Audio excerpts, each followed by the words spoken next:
खुलुमबाय स्टुडियाव दं आङो राकेश रामसियार बे समाव नोंथांमोननो मोनसे गोजोनथाव खौरां लानानै फैदों गोजोनथाव खौराङा बेनो जे बिटिआर हालामनि रोजा रोजा रायजो राजाफोरनि थाखाय मोनसे गोजोनथाव खौरां बिटिआरनि गाहाय प्रमद बर' बिथाङा गोबां गोदान गोदान बिथांखिफोर थामहिनबा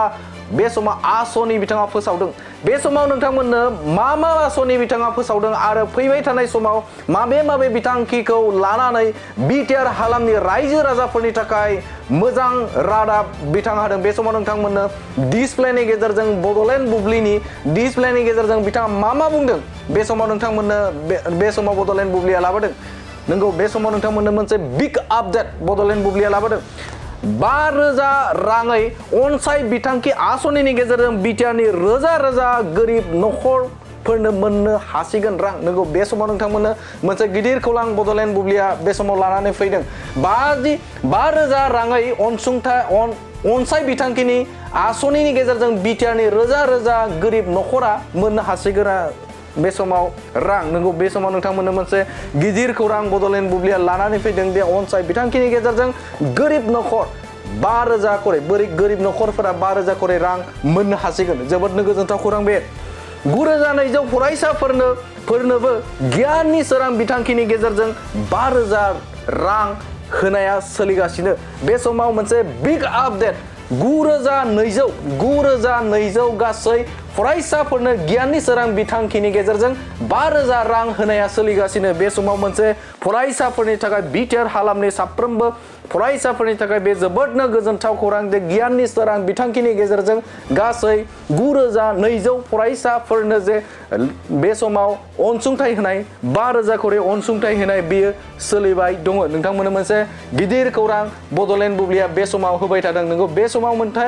गिदिर खौरां बड'लेण्ड बुब्लिया नोंथांमोननो लाबोदों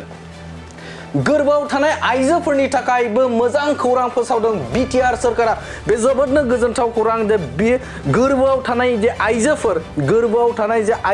बे आइजोफोरनि थाखायबो बिटिआर सरकारा बे समाव मोनसे गिदिर बिथांखि बे समाव लानानै फैदों जे बिटिआर हालामनि साफ्रोमबो जे आइजोफोर जाय बिथांमोना गोरबोआव दङ बिथांमोननि थाखायबो मोनसे गिदिर खौरां फोसावदों बिटिआरनि गाहाय मावफुं सोद्रोमा प्रमद बर' बे समाव नोंथांमोननो मोनसे बिग आपडेट बड'लेण्ड बुब्लिया बे समाव होबाय थादों नंगौ बे समाव नोंथांमोननो डिसप्लेनि गेजेरजों बे गोजोनथाव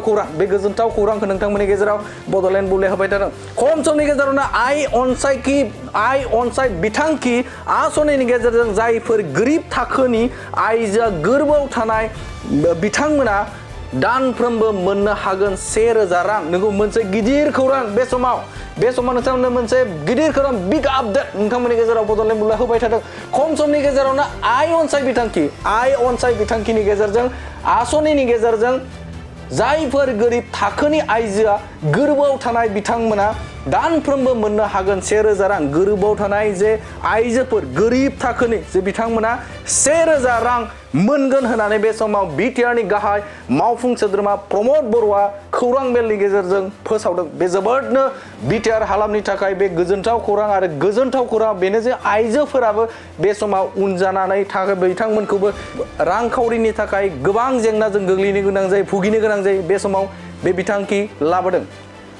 बिटिआरनि लाइमोनफोरनि थाखायबो मोजां बिथांखि फोसावदों बिटिआर सरकारा बिटिआर हालामनि जे लाइमोनफोरनि थाखायबो मोजां बिथांखि फोसावदों बिटिआर सरकारा मा बिथांखि बे नोंथांमोननि गेजेराव बड'लेण्ड बुब्लिया लाबोदों नैबे समाव मा बिथांखि लाइमोनफोरनि थाखाय बेकार लाइमोनफोरनि थाखाय जाय बिथांमोना गावखौनो गाव सुंथा खालामनो हायाखै बिथांमोननि थाखाय मोनसे गोजोनथाव खौरां लानानै फैदों बिटिआर सरकारा नंगौ बड'लेण्ड रुरेल इन्डास्ट्रि सेन्टार बा ब्रिकआव बिटिसिनि गोबां लाइमोनफोरा बे इन्डास्ट्रियाव खामानि मावनायनि रां आरजिनायनि सुबिदाखौ लानो हागोन नंगौ मोनसे गिदिर बिथांखि फोसावदों बड'लेण्ड रुरेल इन्डास्ट्रि सेन्टार ब्रिकआव बिटिसिनि गोबां लाइमोनफोरा बे इन्डास्ट्रियाव खामानि मावनानै गावखौ सुंथानो हागोन होननानै बे समाव फोरमायदों नंगौ बे मोनसे गिदिर खौरां जे मोनसे ब्रिकनि गेजेरजों गोबां लाइमोनफोर बे लाइमोनफोरा बेवहाय फसंथान बा थामहिनबा बिथांमोना थुलुंगा मोनगोन बेनि गेजेरजों बे समाव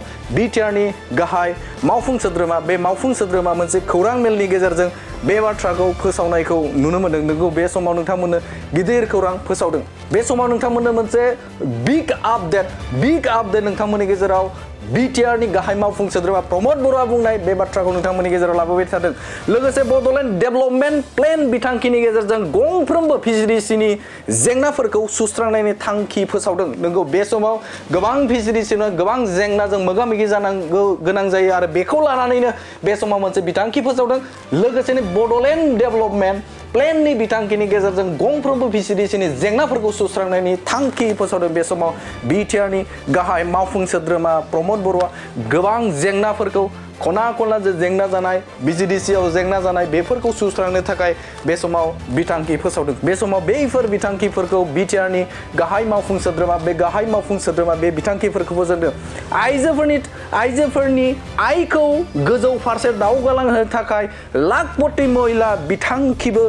फोसावदों मोनसे गिदिर आपडेट आइजोफोरनि थाखाय बे आइजोफोरनि थाखाय जोबोदनो मोनथिनो गोनां खौरां जे आइजोफोरखौ जौगाखां होनो थाखाय आइजोफोरखौ बा आइजोफोरनि आयखौ गोजौ फारसे दावगालांनो थाखाय लाखपति बिथांखि फोसावदों लाखपति बिथांखि आइजोफोरा बे बिथांखिखौ मोननो हागोन जे लाखपति बिथांखि बे लाखपति बिथांखिखौ बे समाव BTR नि गाहाय मावफुं सोद्रोमा बे मावफुं सोद्रोमाया फोसावदों होननानै बा फोसावगोन होननानै बिथाङा बुंथिदों बेफोर गोनां BTR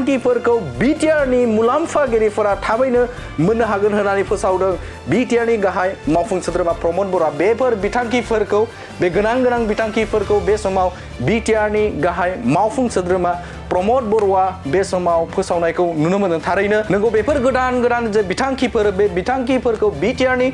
गाहाय मावफुं सोद्रोमा प्रमद बरुवा मोनसे खौरां मेलनि गेजेरजों बे समाव बुंथिनायखौ नुनो मोनो बे समाव बेफोर गोनां बिथांखिफोर बे गोनां बिथांखिफोरखौ BTR हालामनि साफ्रोमबो रायजो राजाफोरा बे समाव बे बिथांखिफोरखौ मुलाम्फागिरिफोरा मोननो हागोन थारैनो बेयो जोबोदनो गोजोनथाव खौरां बे समाव नोंथांमोननो बड'लेण्ड बुब्लिनि गेजेरजों बे खौरांखौ लाबोनि ब्रिक्स होननानै मोनसे बड'लेण्ड इन्डास्ट्रियेल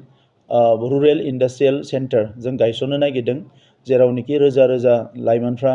एबा जोंनि माखासे बायदिसिना थाखोनि सुबुंफ्रा गामियावनो बे इन्डास्ट्रियाव खामानि मावना जानो हागोन बेनि थाखाय जों डिसकास खालामगोन लोगोसे Bodoland development plan people's development plan मोनसे जोङो फोसावनो नागिरदों जेराव मोनफ्रोमबो VGDC आव 20टा समस्याखौ सलुसन खालामनायनि थाखाय मोनसे लामा दङ आरो बेजों लोगोसे लाखपति महिला होननाय मोनसे प्रग्राम जोङो बेखौ सालायनो नागिरदों जे जोंनि जायफोर आइजोफोरा गुबुन खामानियाव मुखुब जाना दङ बिसोरो जाहाथे बिसोरनि इनकामखौ लाखनि गोजौआव थाबैनो लांनो हायो बेबायदि माखासे खोथाफोरखौ दिनै सावरायगोन आरो माखासे थांखि लागोन 5,000 जोंनि अनसाय बिथांखि